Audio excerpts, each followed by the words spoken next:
Fashion, real fashion, unsettling fashion, it's here on France 24. Spanish fashion doesn't take itself too seriously. It's a bit like the way we live here in Spain. We're extreme, we're very passionate, and that comes out in our clothes. For its 20th edition, Barcelona Fashion Week has invited the creme de la creme of Spanish designers.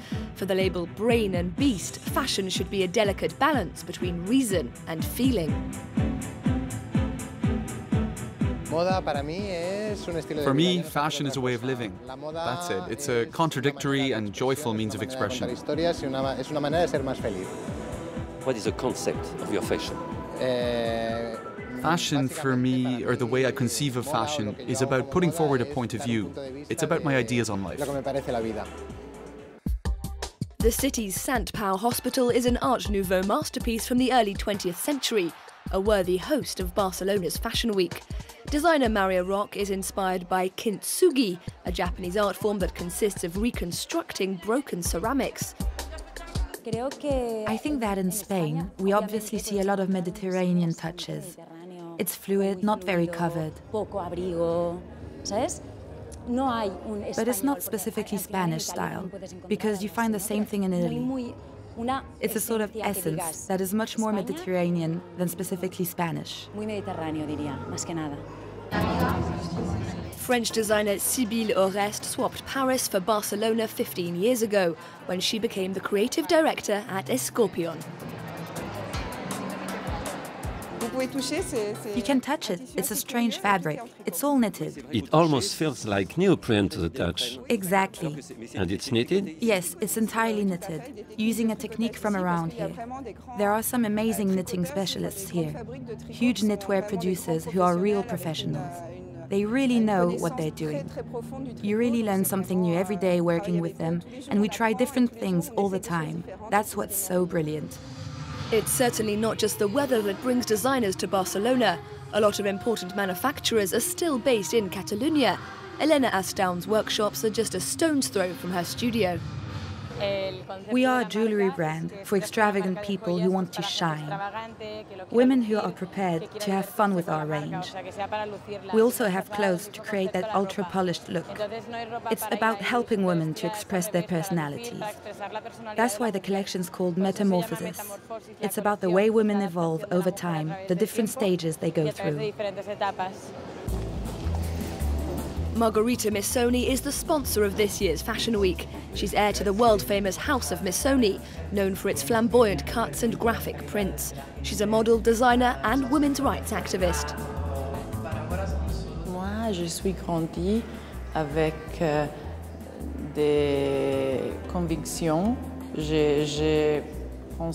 I grew up with strong convictions. I thought it was normal for everyone to have the same rights, for women to demand the same respect as men. That's how it was in my family.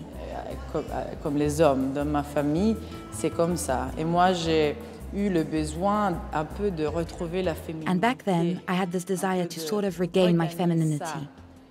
But now I see that that's not how it should be. We've gone backwards. Retourner en arrière. Moi, j'ai pas de filles, j'ai deux garçons. I don't have any daughters, I have 2 boys. But I think it would be harder to bring up a girl in today's world. It would be more complicated. Ce serait un peu plus compliqué. Barcelona Fashion Week receives 80% of its funding from the Catalan government. Sponsors make up the rest.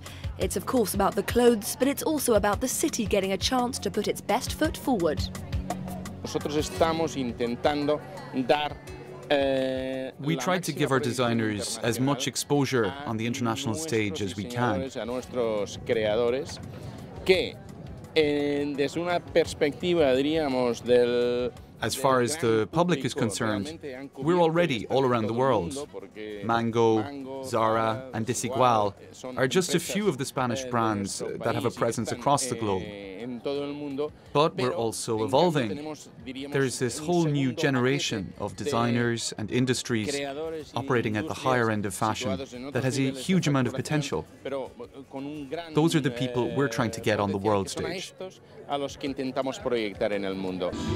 Barcelona has a long way to go before it can compete with the likes of Paris, Milan, London and New York. But the city does have its finger on the fashion pulse. Just take the high heels and socks trend. Yes, it's a trend we really like a lot here. Socks and sandals. It's such a personal choice, and it's really exploded as a look only recently. We've been seeing it a lot on celebrity influencers.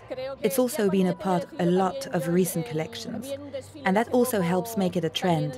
It gives people an idea of what they might be wearing next. So, high heels coupled with a brightly colored or transparent sock.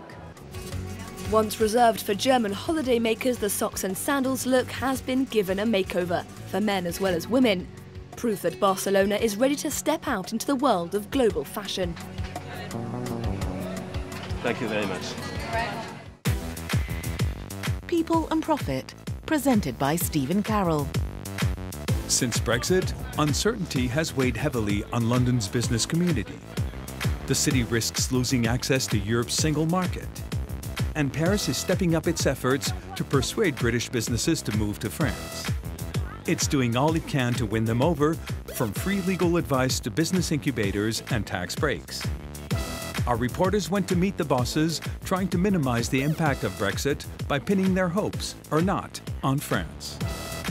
People and Profit on France 24 and France24.com.